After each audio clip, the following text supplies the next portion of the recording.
Sorry, I'm late. Good evening. Welcome to OTAKING seminar. This is Toshio Okada. I was panicking over my visual aids until the last minute because I realized I hadn't printed them out. Sorry about that. I'll start tonight's lecture by paying tribute to the memory of Isao Takahata.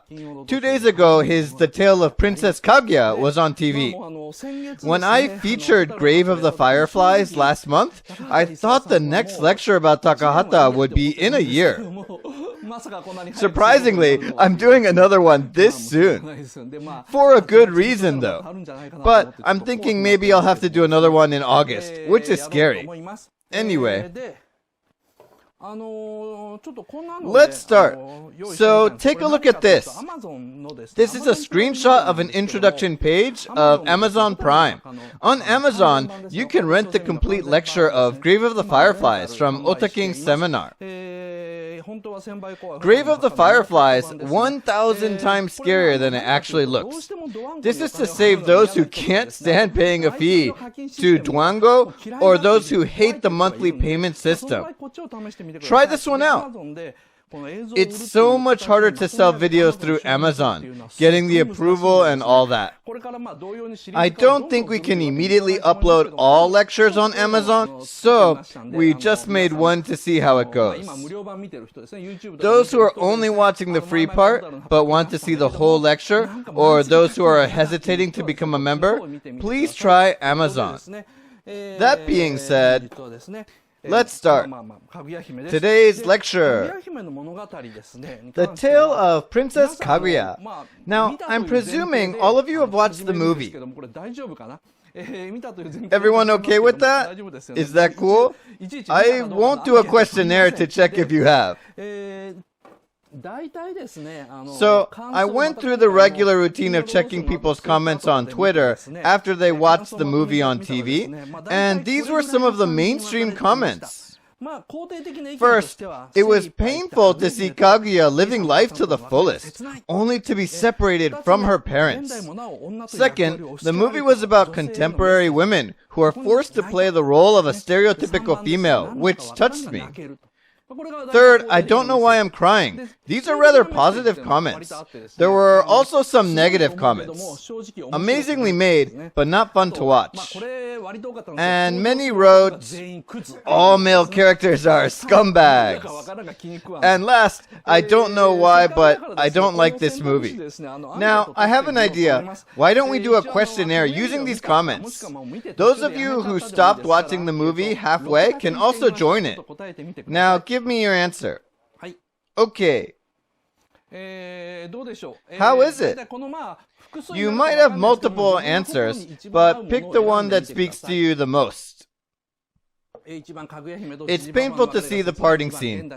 It's a touchy movie about contemporary women. I don't know why I'm crying. Amazing movie, but not fun.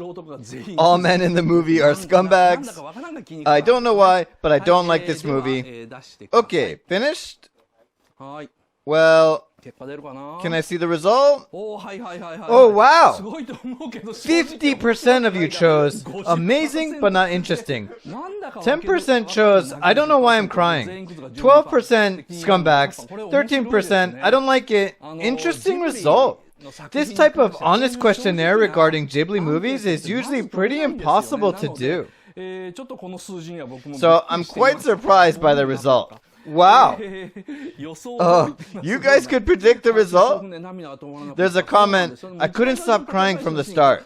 Right, some people cry from the first scene, but some of you were like, okay, what am I watching? All the way through the movie.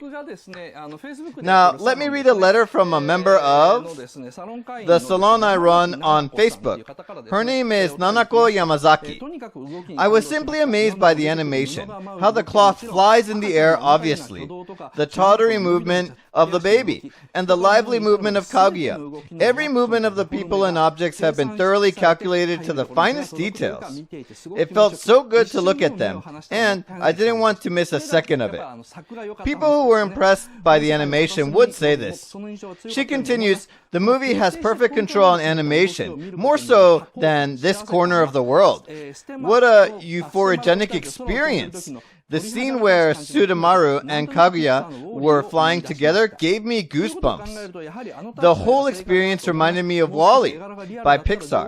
I think the art style was rightly chosen because if the drawings were more realistic, the amount of visual information would have been overwhelming.